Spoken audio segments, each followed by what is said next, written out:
Tagalogin ko ang sakit po ay hindi namamana at hindi na ipapamana. At ipuprove ko yan ngayon dito scientifically. Gusto niyo matutunan? Yes. First, when we say minana, pinanganak ka pa lang, meron ka na. Tama ba? Tama? Oh. So, kung in medical science, kapag yung bata pinanganak na may sakit, ang tawag namin doon congenital diseases. That's mana. That's hereditary. Pero kung pinanganak ka, paglabas mo, wala kang sakit, wala kayong minana. Patunayan natin. Sagot kayo ha. Simula ba nung pinanganak ka, may high blood ka na. Diabetes. Psoriasis. Arthritis. Bukol. Hindi wala kayong minana. Eh ano yan, Dok? You acquired it. Sa Tagalog, ikaw may kagagawa. Huwag kang maghanap ng ibang dahilan. Ladies and gentlemen, ito yan. Resulta. Ang sakit ay resulta ng maling ginawa dati. Ang sakit ay resulta ng maling ginawa ko dati. Paniningil ng katawan ang sakit. Naintindihan niya? Okay. So, pangalawa, paano niyo nasabing pinamana? Nagkaroon ba kayo ng kasulatan? Ng magulang niyo? Ang sakit na to ay malaking kong pinamama. Sa pinakamamahal kong mga anak. At napaka-unfair hindi lahat may mana. Tingnan niyo ang pinirmahan. Nagmamahal, inay. May PS pa sa kaliwa. Iba pa ang pinamana ni tatay. Meron wala? Eh bakit gulong-gulo ang utak nating mga Pinoy regarding sa hereditary issues? Ito yung tamang scientific concept. Listen carefully. Do you believe that each one of us ang pinagmulan ay cells? Yes. Do you agree? Yes. Sa tatay natin, sperm cell. Sa Tagalog? Bakto. Semilya naman. Okay lang po, may 20. Sa nanay natin, cell. So, patutunayan ko at i-clear ko lang sa inyo, Scientifically, ang itlog galing sa babae. Palinaw? Yes. Ang itlog galing sa babae. Okay, kami mga lalaki may dalang itlog. Yung amin nalagyan lang. Okay, so yan yung magulang ninyo. I-grant natin yung magulang mo. I-grant natin yung magulang mo may high blood. Okay. Nung ipinanganak ka, isa kang bagong selula. Tama? Yes. Hindi ka naman naging itlog, di ba?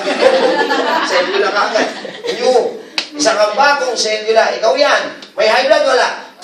Wala kang minana. Pero according kay science, itong bagong selula na to na sa'yo, prone. Ano ibig sabihin ng prone? Susceptible. Malaki ang possibility. Malaki ang chances na magkaroon din yan. Kasi yung mga pinagmulan mong selula na magulang mo meron. Pero may nakasulat sa science. If. Ano yung if? Hindi. Bisaya yan ang F.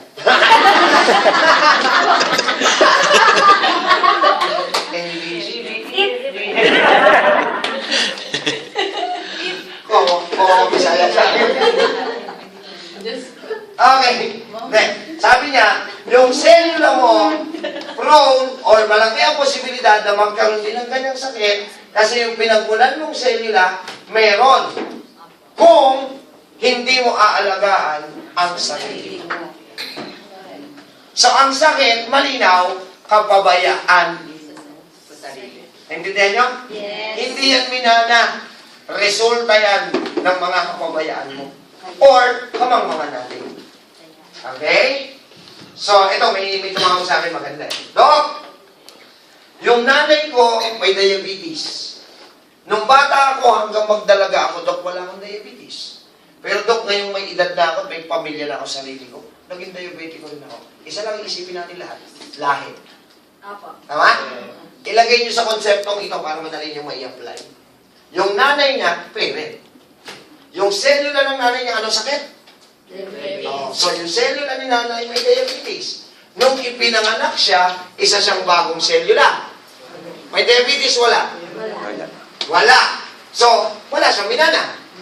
Pero according kay science, yung bagong cellula na yun nasa bata, prone. Palitan ko yung term. Yung cellula ng bata, Weak sa sakit na diabetes kasi yung pinagmulan ng nanay niya merong diabetes. Here comes the biggest Filipino problem. Mahina na nga yung selula ng bata, nakopya pa ng bata yung lifestyle at environment ni nanay. Totoo niya. Tingnan natin kung marunong kumopya.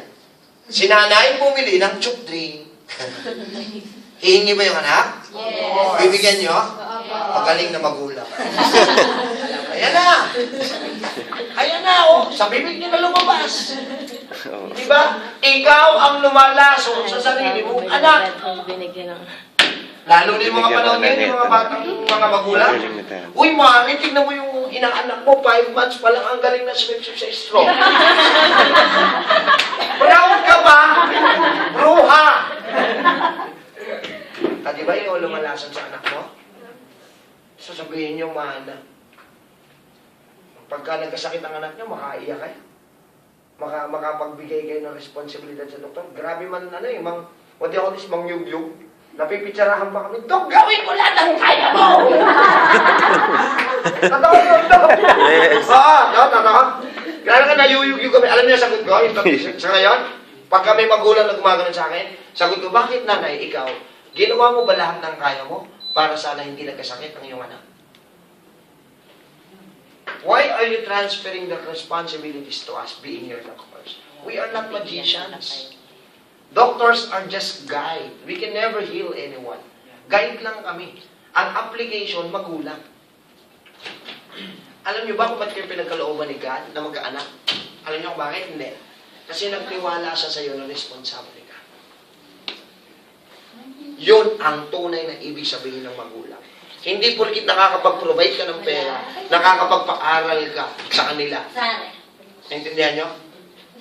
Magaling ka na magulang. Hindi. Ang tunay na ibig sabihin ng magulang, responsable tayo na example ng mga anak natin. Sorry po ha. Part po talaga yan ng forum. Mahilig ako mag-sermon. Yes. Dati akong pastor. Joke. Bishop, ang gusto ko. Kasunod ng horse. Sabi ko, Bishop, pagka tumasa ko sa horse. Sabi niya. Naintindihan niyo? Yes. Nalalighten ako na, baka nagagalit na kayo. No. Masakit dito yan eh. Okay. Naintindihan niyo? Sino ko ba rito ang mga magulang? Sige na, okay maiyak. Yan, babali mo na ako rin. Nagagalit ako. Pag tinanong sino mga magulang? Yan mo mga virgin. Sorry ah. Hindi, totoo yun. Pag tinanong sino magulang, be proud. Tama? Kasi pinagkalooban tayo maghanap ni God eh. Tama? Yes. So, madalang yung ginagawa niyo, dalawang kamay nakataas. That's true. Sino mga magulang? Yan! Okay. Alam niyo, kung ba't ko tinatanong sino mga magulang, nay, tay, starting today, turuan niyo ng mga anak niyo kumain ng vegetables. If you will not do that, listen. If you will not do that, don't expect them to reach the age of 40. Kompleto na po ang clinical trial ng DOH na ang mga batang hindi kumakain ng gulay, hindi na ako 40. Bakit to? Piso na lang ang lason ngayon. I'm not kidding. Nung panahon namin, aminin ko, alam ko naman, halata naman sa akin, nung tanda na ako. Nung panahon namin, walang chicheryang mura. Nag-iipon kami sa baon namin, hindi kami nakakapili sa baon eh. Nag-iipon kami ng baon namin, part, kasi ang chicherya nung araw dyan, engine lang, malalaki. Walang nagpipisya na. So para makabili kami ng chicherya, mag-iipon kami for the week. Weekends na kami nakakapag-chicherya. Hindi ka tulad ngayon eh, di ba? Pag inabutan mo ang anak ng 2 piso, pag uwi, may dalawang chicherya, di ba? At napagmahal naman kayo mga magulang, di ba? Oh anak, wala kang panulak! Wala sa mix! Responsible parenthood, ang tawag dyan. Ang dahil nasasaktan. Alam niyo, itong tinuturo ko, basic lang po ito. Pero pag nai-apply niyo ito, magpapasalamat kayo in the end. Diba? Alam niyo kung bakit? Grabe kayo makaiyak pag may sakit anak niyo. Pero grabe naman kayo magpabaya. Mabait nila, oh. Sana may cam dito. Para nakikita mo aking tuta. Sorry, pero this is me. This is how I do it. Okay? Pasensya na ako kayo. Ako inimbita ni Sergio. Dapat iba. May natutunan ba? Yes. Kasi hirap na hirap po kami sa DOH na mag-reintroduce ng gulay sa bata. Ewan ko, 5 years ago, kung matatandaan nyo, ako po yung kumanta nun. Ginawa namin sa DOH yung makukulay ang buhay. Makulay ang buhay. Sa sila ko ang kulay. Nakita niyo? Kasi gusto namin maingganyo yung mga bata to eat vegetables. Sa sobrang ganda ng kanta na gusto ng mga bata, yung kanta, yung gulay. Kumakanta, hindi naman makain. So, lumapit kami sa DepEd. Nakipag-coordinate kami with DepEd na ipinasok namin yung Nutrition Month. Lahat ng school may Nutrition Month na kung saan kayo bilang mga magulang, binibili nyo pa ng mga costume, yung mga anak niya. Tama? Naka-costume, hindi naman kumakain. Ang trabaho ng teacher sa school, magturo. Ang trabaho ng nanay sa bahay, mag-apply. Ladies and gentlemen, may responsibilidad kayo. I-apply kung ano yung tinuturo sa school. Alam niyo ibig sabihin ng mapagkainan? Ha? Bonding place ng magulang ka na. Ituro niyo kung paano kakain ng gulay. Alam niyo kung ba't kinahirapan magpakain ng gulay sa babies, mga bata? Alam niyo bakit? Ini-spoil niyo. Ikaw ang may kasalanan. Naghain ka ng gulay, ayaw kumain. Sandali lang, anak ha, magpiprito kita hotdog. At ako hindi. E di binibigyan mo siya ng option. See? You need to teach them now, you need to eat this, this will make you stronger, this will make you healthier. This, tama? Yes. Turo nyo. Pag hindi nyo itinuro yan, naniwala kayo, hindi kakain yan. Pag sa asawa, lalaki yan ng walang kasustansya sa katawan. Puro lason. Tapos in-expect nyo, abot siya ng 40. Ha? Ikaw, abot ka ng 40, eh sila. Dati nga, sabi ko sa inyo, tayo, wala tayo masyadong lason. Ngayon, dami na. Naintindihan nyo? So, if you will not do that, wala na magagawa. Kahit saan pa kami magpuntang DOH, makipagpugnayan kami kahit kanino sa barangay, kahit wala mangyari. Bakit? Yung mismong loob ng tahanan, hindi ginagawa. Dok, ano yung mga gulay ngayon? Marami ng mga... Hindi magtanim kasi. Hindi ko na siya sagutin yun. So, hindi ko kaya sagutin yan. Pipili tayo ng mabibiling gulay na hindi... Siyempre sa probinsya nyo, hindi pa naman maraming ano? Kasi pag hindi inispinan, meron naman mga insekto na... Yun yung healthy eh. Hindi, kaya ko kami meron ditong produktong Anli. Actually, hindi part yun ng forum ko, pero yung Anli na yun, yung planggana, alam yung planggana, lalagyan ng tubig, papatakan mo ng 10 patak, doon ilalagay lahat ng food mo. Ibababad or huhuga, lilinis, i-cleanse. Minerals, trace minerals kasi yun. So when you cleanse your food there, tinatanggal niyo yung mga pesticides, mga chemicals.